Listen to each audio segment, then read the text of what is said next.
When you look at the individuals who will take their seat inside Gordon House, not too long from now, perhaps next week at this time, the parliamentary session, the parliament will be in session, if not next week, certainly by the last week in September. And I can tell you, I had this conversation with our reporters at our meeting on Friday last. And I said to them that I know many of you got weary during the election campaign and you were left enervated by the whole campaign and just the emotional toll it took. And by the way, enervated is one of those words that don't mean what it sounds like it means. You know, energized, no. It would be the opposite. But they were left enervated by it all. I said to them, well, I hope you're resting now. Because if you think you're riding emotional roller coaster yet, if you think you've heard incredible claims made, barefaced lies told, and just a spirit of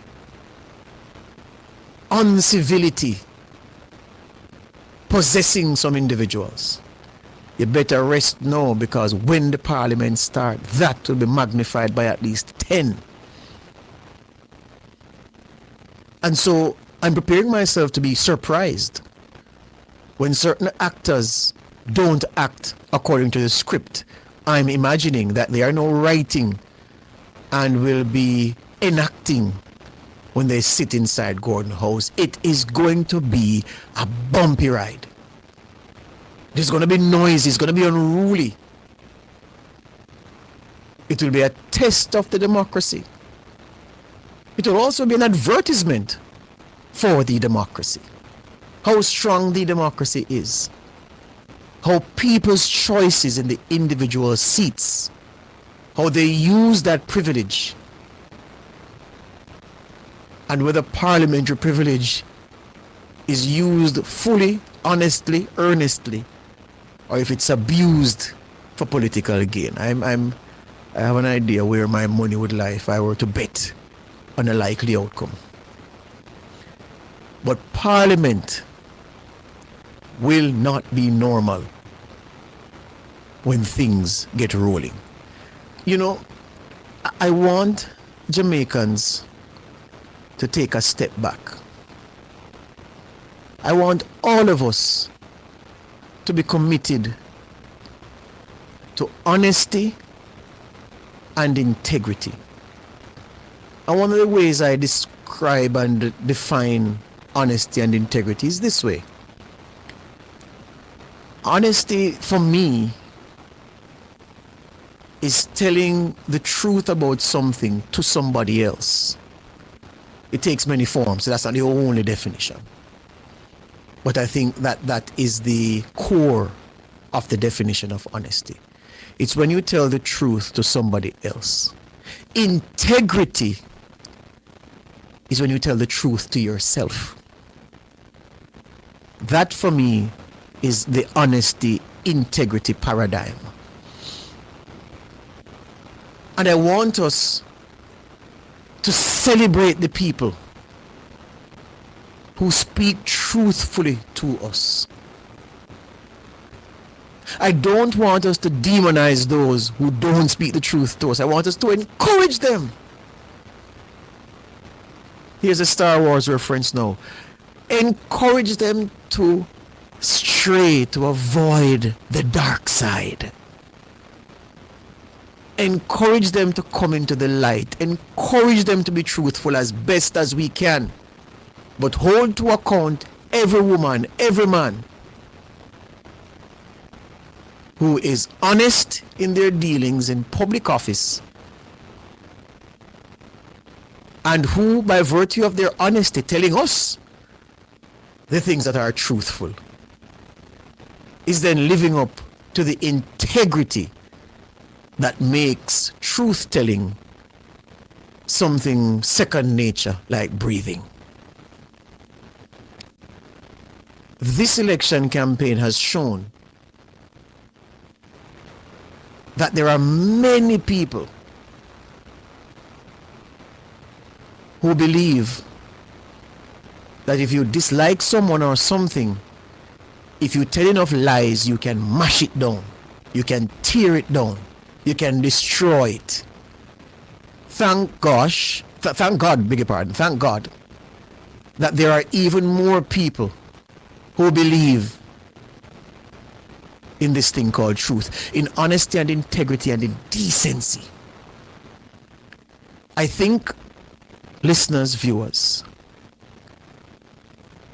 that decency was on life support before September 3. I think the vital signs are good now. But there's going to be a daily battle for decency to live, to thrive, to be able to walk on its own, to be able to run, to live a decent life. Decency is like a thing. And I see and hear so much thrown at decency. We want to kill off decency so that we can be in a position to make decency live again. And I ask again how that can make sense. When we have an electoral system that we tell the world is dodgy, is unfit for purpose, what do we think the world will say? Will the world say that, oh, it's the government in charge, that charge is being laid against? No. The charge is against the country. So when you take over the country, the stain remains.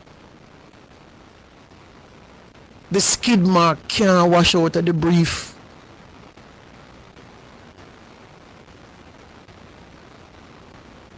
And that's the truth. So the soul of Jamaica, it needs people who are good faith actors.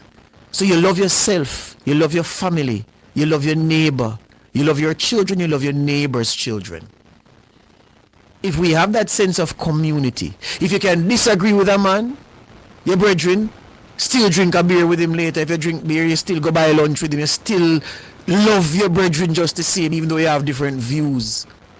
Why is it that we make partisan politics threaten to divide us into a nation of two distinct peoples?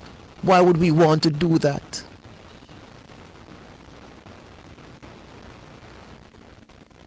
Why is it that if you and I have different views politically,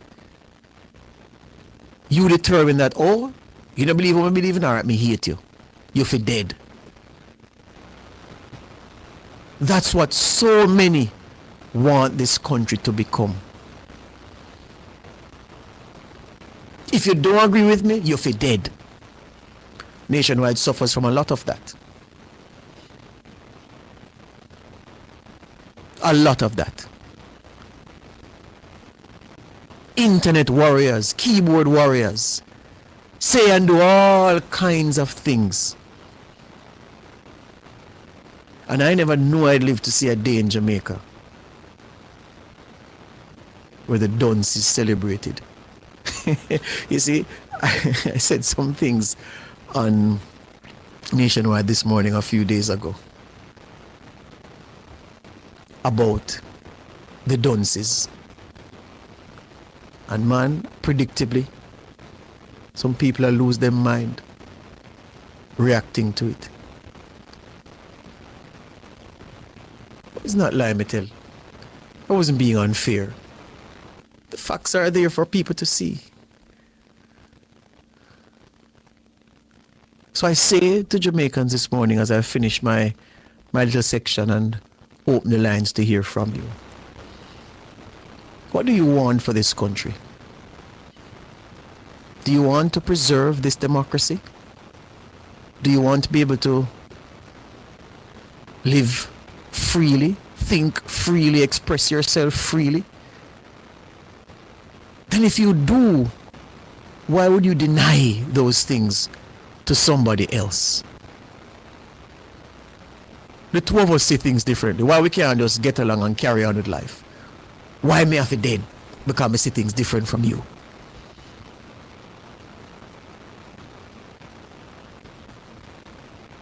We must not, and we must fight hard. The ones who hate so strongly that they would trade away even their mothers to get what they want politically. We must use love and purge them of these negative sentiments, these negative feelings. Make we kill them with love.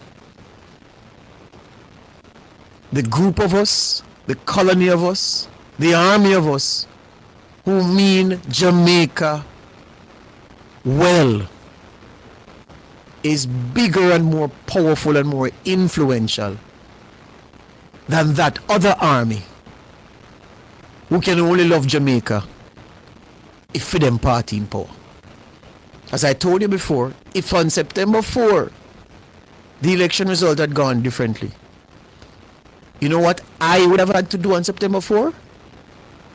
Wake up and come and work same way. September 3, the night of September 3, I got back here so late.